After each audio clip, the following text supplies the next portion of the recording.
যেতিয়াই আপোনালোকে সাপ এটা দেখে তেতিয়াই আপোনালোকে সাপটো এটা ডিষ্টেঞ্চ মেইনটেইন কৰি পেলাই আপোনালোকে কেৱল নিৰীক্ষণ কৰি থাকিব।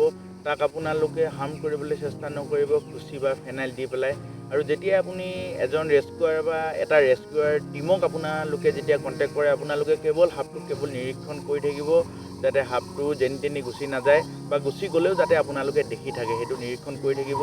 সেইটো আপোনালোকক ৰিকুৱেষ্ট কৰোঁ যাৰ ঘৰত সাপ ওলায় যদি আপোনালোকে খেদি দিয়ে বা তাক হাৰ্ম কৰিব চেষ্টা কৰে তেতিয়াহ'লে সাপটোৱে যেনি তেনি গুচি যাব পাৰে। সেইটো আপোনালোকৰো অসুবিধাৰ সন্মুখীন হয়।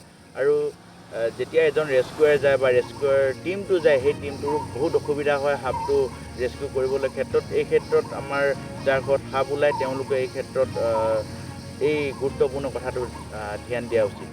যেতিয়া আমাৰ সাপ উদ্ধাৰ কৰিবৰ কাৰণে এটা ফোন কল আহে তেতিয়া আমি য'ত সাপ ওলাইছে সেই মানুহবোৰক আমি এটাই কথাই ৰিকুৱেষ্ট কৰোঁ আপুনি যাতে এটা ডিষ্টেঞ্চ মেইনটেইন কৰি পেলাই যাতে সাপটো নিৰীক্ষণ কৰি থাকে। সাপটোক কেতিয়াও ফেনাইল বা খুচি মেলি সাপটোক যাতে হাৰ্ম নকৰে সেইটো আমি সদায় ৰিকুৱেষ্ট কৰোঁ। আৰু যিমান সোনকালে যাব পাৰোঁ আমি গৈ আছোঁ বুলি তেখেতক প্ৰথমতে আমি জনাওঁ।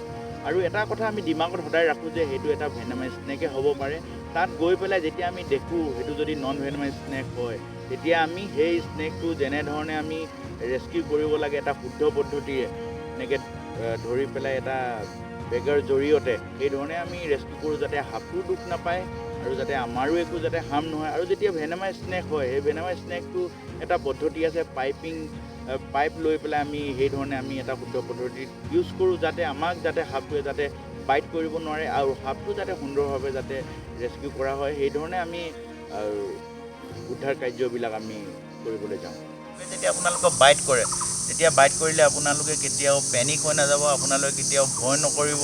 নিজৰ হাই ব্লাড প্ৰেছাৰ কেতিয়াও উঠাই নিদিব ভয় কৰি পেলাই। বা মানুহে যিদৰে এটা ভুল এটা অন্ধবিশ্বাস আছে যে সাপে বাইট কৰা লগালগ এটা মানে ইয়াতে এটা মুখেৰে মানে টানি পেলাই বিষটো টানি আনিব বা হাতখন কাটি দিব বা মাংসখিনি কাটি দিব তেনেকুৱা ধৰণৰ অন্ধবিশ্বাসত আপোনালোকে ডুব নাযাব। কেতিয়াও বেজ বেজালিৰ ওচৰলৈ নাযাব। আপোনালোকে যিমান সোনকালে পাৰে আপোনালোকে হস্পিটেললৈ যাবলৈ আপোনালোকে চেষ্টা কৰিব। আৰু এটা মানে কি হ'ল এটা আতংকময় এক পৰিৱেশৰ কেতিয়াও চিন্তা কৰি নিদিব। আপোনালোকে কেতিয়াও ভয়ত কেতিয়াও মানে আতংক হৈ নাযাব যেতিয়া সাপে বাইট কৰে। সাপ বা অন্যান্য যিবিলাক বন্যপ্ৰাণী সেই বন্যপ্ৰাণীবিলাক আমি কেতিয়াও মাৰিব নালাগে। কাৰণ আজিৰ দিনত আমাৰ বনাঞ্চলবিলাক সংকুচিত হৈ আহিছে, বন ধ্বংস অধিক পৰিমাণত হৈছে যাৰ ফলত আমাৰ বনাঞ্চলত থকা যিবিলাক বন্যপ্ৰাণী সেই বন্যপ্ৰাণীবিলাক মানুহৰ ঘৰত সোমাইছে।